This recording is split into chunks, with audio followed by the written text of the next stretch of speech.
როგორ გადავაგოროთ აღდგომის დღეები ისე, რომ არ ამოვარდეთ რეჟიმიდან. გამარჯობა, მე ვარ ელენე და ეს არის ჩემი YouTube არხი. დღეს როგორც მიხვდით, ვისაუბრებ აღდგომის პერიოდში კვებაზე. მანამდე გთხოვ გამოიწერო ჩემი არხი. ეს ვიდეო არ იქნება იმაზე, როგორ ვჭამოთ, რა ვჭამოთ, რამდენი კვერცხი და პასკა ვჭამოთ, რომელი არის კარგი და ცუდი ჩვენთვის, როგორ ვაკონტროლოთ საკუთარი თავი, რომ ზედმეტი არ მოგვივიდეს. არა, ეს ვიდეო იქნება იმაზე, როგორ გადავიაროთ ეს პერიოდი ისე, რომ არ აერიოს ჩვენი ყოველდღიურობა, ჩვენი რუტინა და შემდეგ კვირები და თვეები არ დაგვჭირდეს იმისთვის, რომ ჩვენს თავებს დაუბრუნდეთ. არც ემოციური ნაწილი არ ჩავრთოთ, არც დანაშაულის შეგრძნება შემოვიდეს აღდგომის შემდგომ პერიოდში. და კი, სრულად შესაძლებელია ეს სწორი დაგეგმვით და იმის გააზრებით, თუ რა მოქმედებს ჩვენს გადაწყვეტილებაზე აღდგომის დღეებში. სწორი აქცენტები რომ დამესვა, სად რა შეცდომა შეიძლება დავუშვათ და რას უნდა მივაქციოთ ყურადღება, 3 ეტაპად დავყავი: აღდგომის წინა, უშუალოდ აღდგომის და აღდგომის შემდგომ პერიოდი. პირველი მინდა დავიწყო აღდგომის წინა პერიოდით.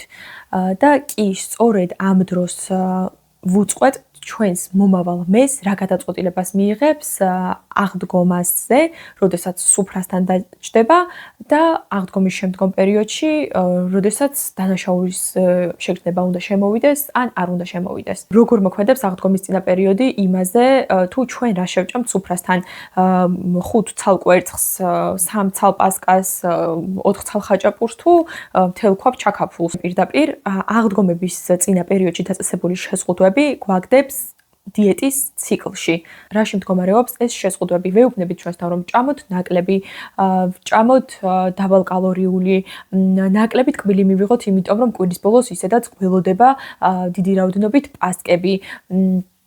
უარი ვთქვათ ჩვენ საყვარელ საჭმელზე, იმიტომ რომ დიდი რაოდენობით მოგვიწევს საკვების მიღება სუფრასთან და შეზღუდვებთან ერთად ჩვენს თავს ვუქმნით იმის მოლოდინს, რომ აღდგომის პერიოდში საკვებს, რასაც მივიღებთ, ვიმსახურებთ, იმიტომ რომ კარგად მოვიქეცით, შევიზღუდეთ, მაქსიმალურად ვთქვით უარი, როგორც შეგვეძლო ჩვენს საყვარელ საკვებზე და ჩვენ ჯილდო გვეკუთვნის. შეზღუდვები რაზე მოქმედებს? ფიზიოლოგიური შიმშილის რეჟიმში გადავდივართ, სისხლში შაქრის დონე დაბლა ეცემა, შიმშილის ჰორმონი გრელინი მომატებული არის, ჩვენი დანაკლების სიგნალი ნაკლებ ეფექტური ხდება, რაც არ უნდა ვჭამოთ, უფრო და უფრო მეტი გვინდება, იმიტომ რომ ამდენი ხანი ვაშიმშილებდით ჩვენს თავს და ჩვენი სხეულიც უფრო მეტად სენსიტიური ხდება მაღალ ნახშირწყლოვანი და მაღალცხიმოვანი საკვების მიმართ, რომელიც აღდგომის სუფრაზე გველოდება. რაც შეეხება ფსიქოლოგიურ, ფსიქოემოციურ მდგომარეობას, ამ დროს ორგანიზმი შეზღუდვების და აკრძალვების გამო ვარდება სტრესში, უფრო მეტად უნდება მაღალ ნახშირწყლოვანი და მაღალცხიმოვანი საკვები და დამატებით, როდესაც შენ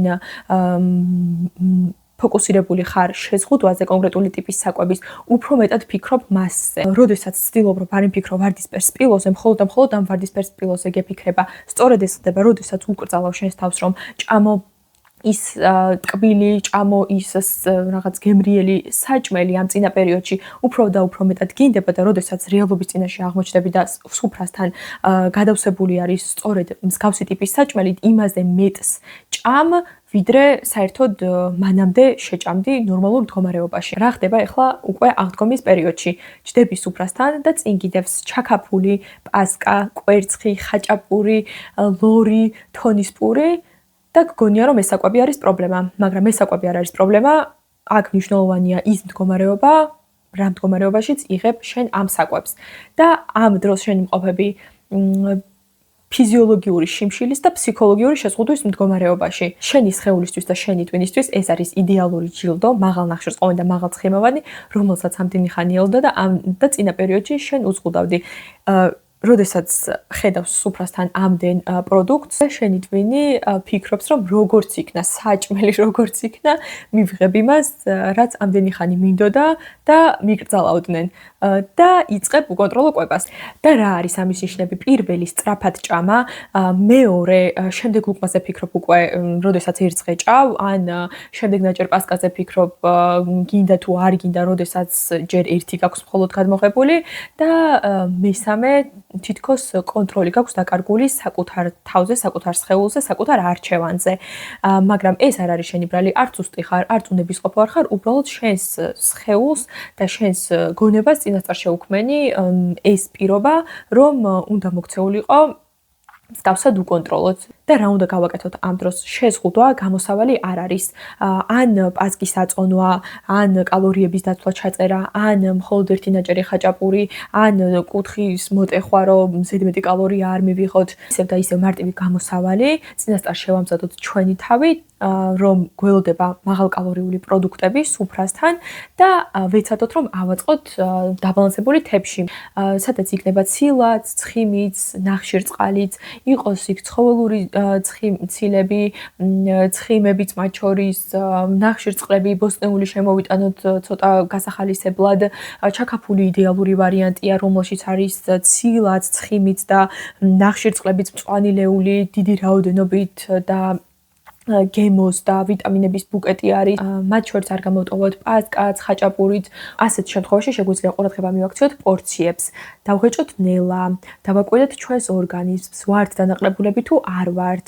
ნუ მივალთ მაინც და მაინც გაძღომამდე შევახსენოთ ჩვენს თავს, რომ ჩვენი ბოლოკვება არ არის, ხვალად შეგვიძლია ვჭამოთ ხაჭაპური, პასკა და ჩაქაფული. თუ მოგვინდება 2 კვირის მერეც გამოვაცხოთ ხაჭაპური ან სადაც გვინდა ვჭამოთ და 1 თვის მერეც და როდესაც მოგვინდება, მაშინაც ჩვენი მაღალკალორიული, მაღალნახშირწყლოვანი და მაღალცხიმოვანი საკვები. აქვე შეიძლება თქვენი პასუხი იყოს, რომ როგორ არა ხვალიდან აღდგომების მერე დიეტაზე უნდა დავჯდე და ჩემი ბოლოკვება არის, მაგრამ სწორედ აქ გადავალ მესამე ნაწილზე აღდგომების შემდგომ პერიოდზე და რა შეიძლება ვაკეთებდეთ აქ არასწორად. ჭამეთ ბევრი, თავი ვერ გავაკონტროლებთ, ჩვენს დაწესებულ საზღვრებს გავცდით, მაგრამ რა არ უნდა გავაკეთოთ. მეორე დღიდან დიეტა.